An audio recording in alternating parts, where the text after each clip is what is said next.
Graça e paz, irmãos, boa noite.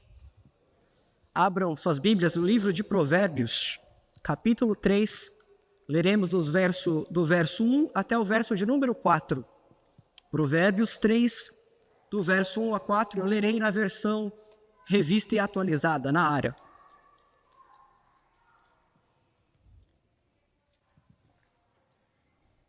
Assim diz a palavra do Senhor. Filho meu, não te esqueças dos meus ensinos e o teu coração guarde os meus mandamentos, porque eles aumentarão os teus dias e te acrescentarão anos de vida e paz. Não te desamparem a benignidade e a fidelidade.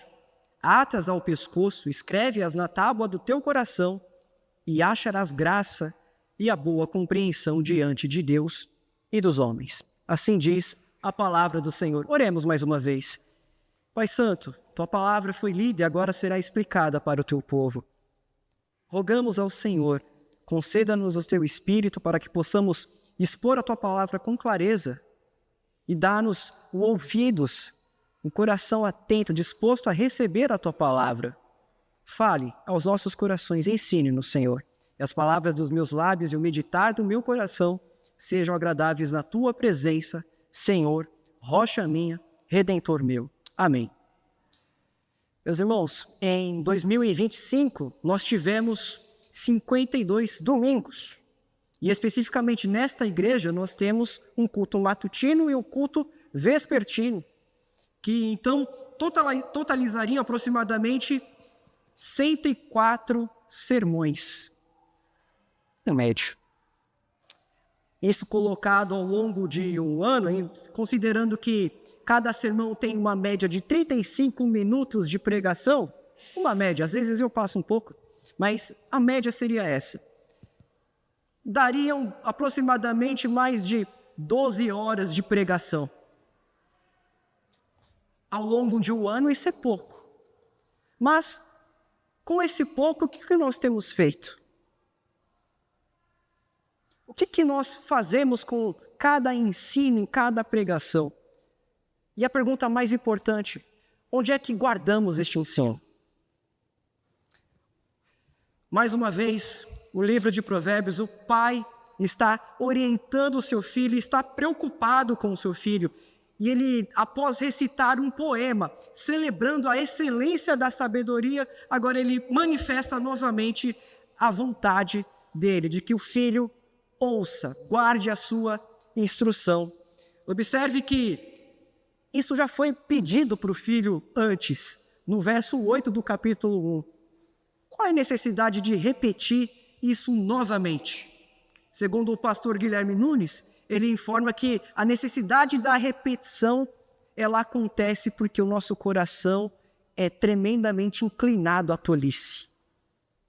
Nós gostamos de não ouvir. O tolo não escuta, não dá ouvidos à orientação.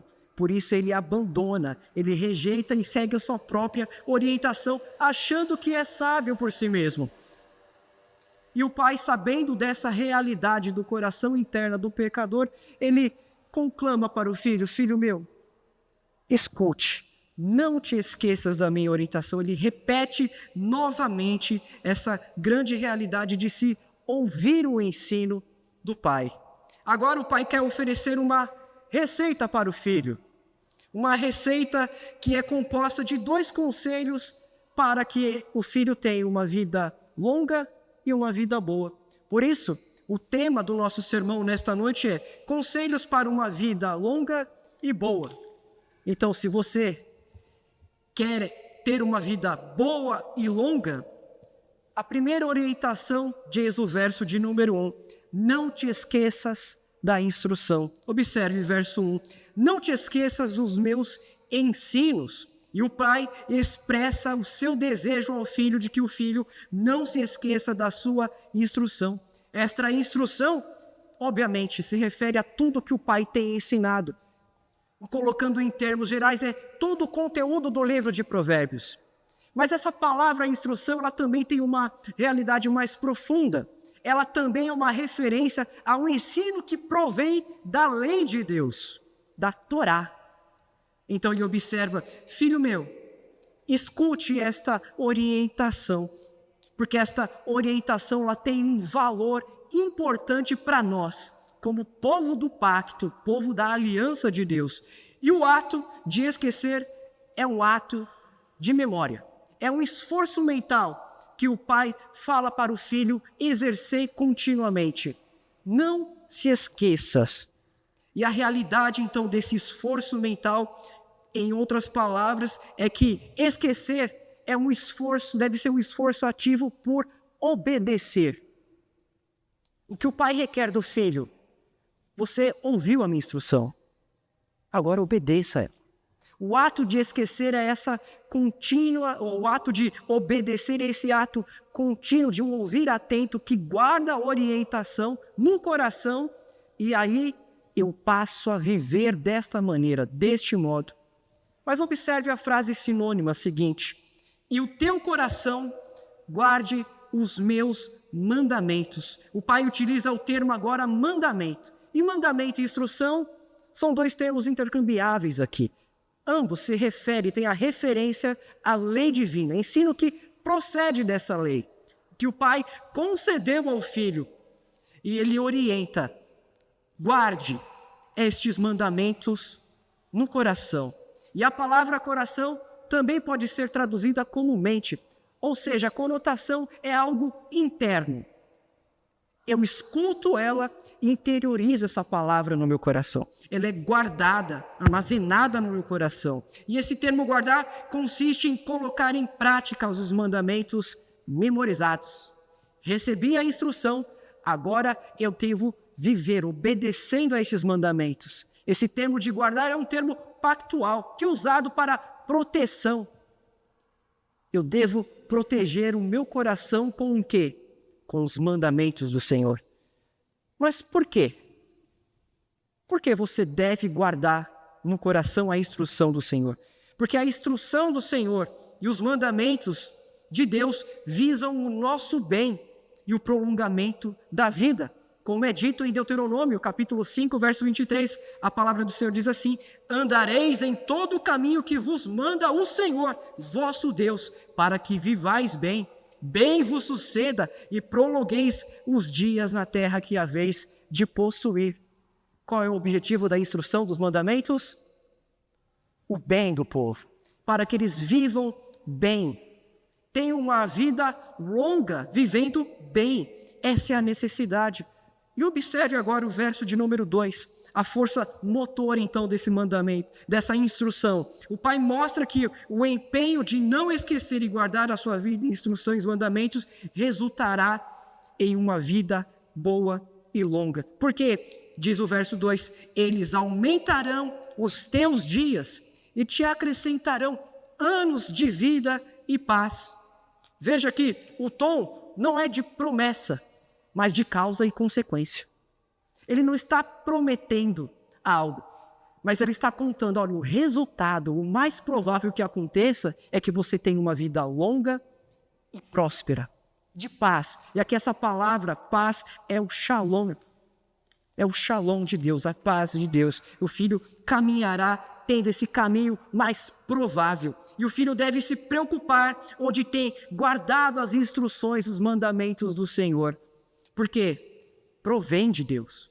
Não é apenas um mero ensino do pai, mas ele está dizendo que, olha, este ensino define a tua relação pactual, por isso que você deve guardar no teu coração. E o lugar certo de guardar a instrução do Senhor é onde? No coração, internamente. E as expressões aumentos de dias, dias de vida e paz significam viver bem, com longevidade. Mais uma vez, reforço, isso não é promessa, mas o caminho mais provável de que aconteça. Assim como guardamos objetos em lugares específicos para não esquecê-los, a vontade de Deus deve ser guardada no coração para que possa ser colocada em prática.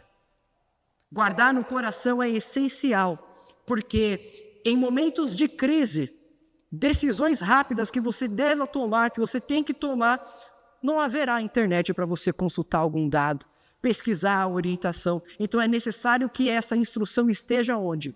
No teu coração. Esteja ali, para que você, no caso de emergência, consiga se valer dela e usar. Isso é interessante porque em nossos dias nós temos experimentado circunstâncias um pouco diferentes de antigamente. Carregamos hoje dispositivos eletrônicos capazes de armazenar um mundo de informação. Basicamente, não gastamos tempo memorizando nada. Nós fazemos esse esforço, carregamos esse aparelho para todo lado.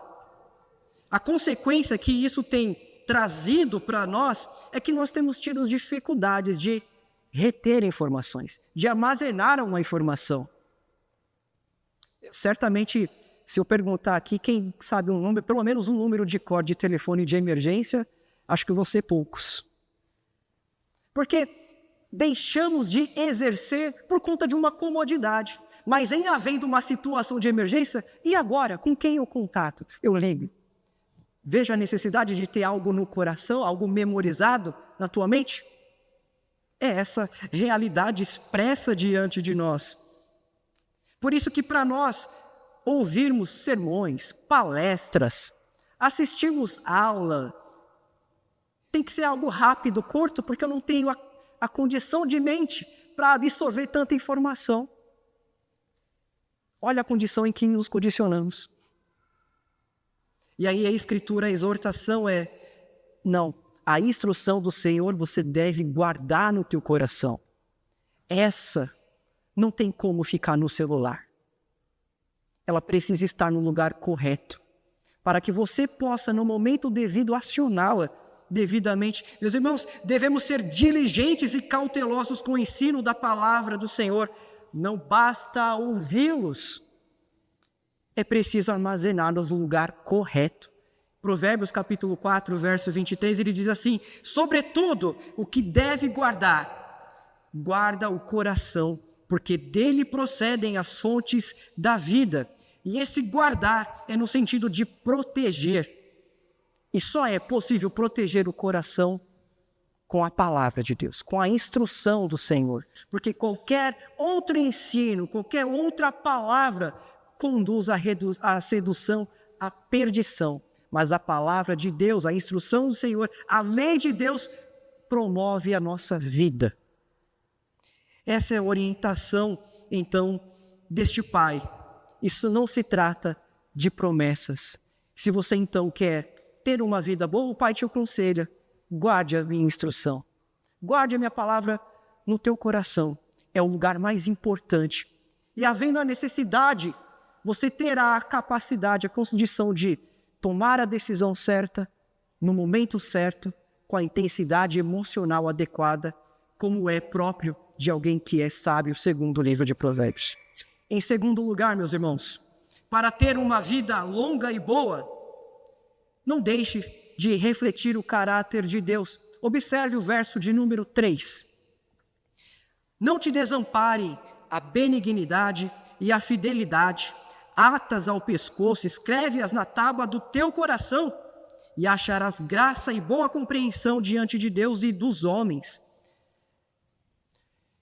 Em Êxodo, capítulo 34, verso 6, após Deus ter passado diante de Moisés, cobrido ele uma rocha, Moisés exclamou, depois de ter tido um vislumbre de quem Deus era, ele exclamou o seguinte: Senhor, Senhor Deus compassivo, clemente e longânimo, grande em misericórdia e fidelidade.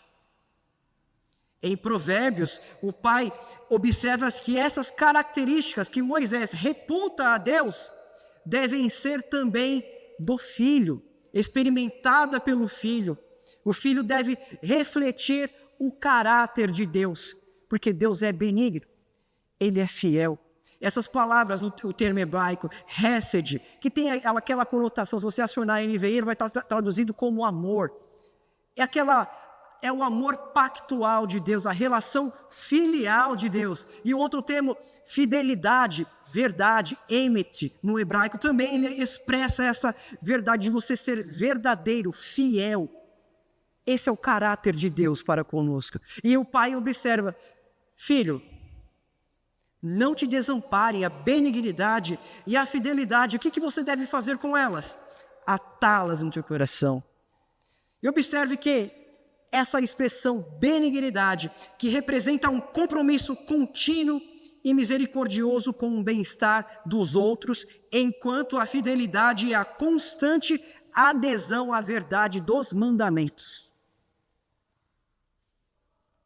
Quando eu sou benigno, eu tenho preocupação com o meu próximo. Quando eu busco a fidelidade, eu tenho essa constância pela verdade dos mandamentos de Deus. Essas são as virtudes que não são apenas adotadas no nosso particular. Mas veja, ele diz assim: atas ao pescoço. Quem verá uma coisa que está pendurada no meu pescoço? As outras pessoas. Então ele fala de uma virtude externa. E quando ele diz: escreves na tábua do teu coração, uma referência clara à lei de Deus que foi escrita em tábuas de pedra, ele agora diz: atas no teu coração algo interior. Então essa virtude deve ser interna. Nós devemos expressar o caráter de Deus internamente e externamente. Essa apresentação das virtudes que são apresentadas para nós. Então, com base nessas virtudes, o pai diz: filho, o filho deve se esforçar. Não se esqueça. Perceba, ele exige agora um esforço. E é contínuo na sua vida. De não abandonar essa benignidade, essas virtudes, essa fidelidade para com a verdade. É esse processo contínuo e ele expressa: guarde isso, escreve no teu coração, mais uma vez.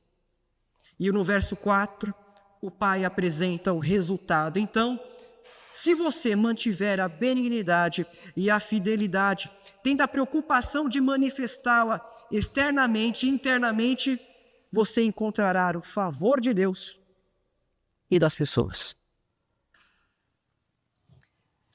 É muito bom você poder ajudar alguém.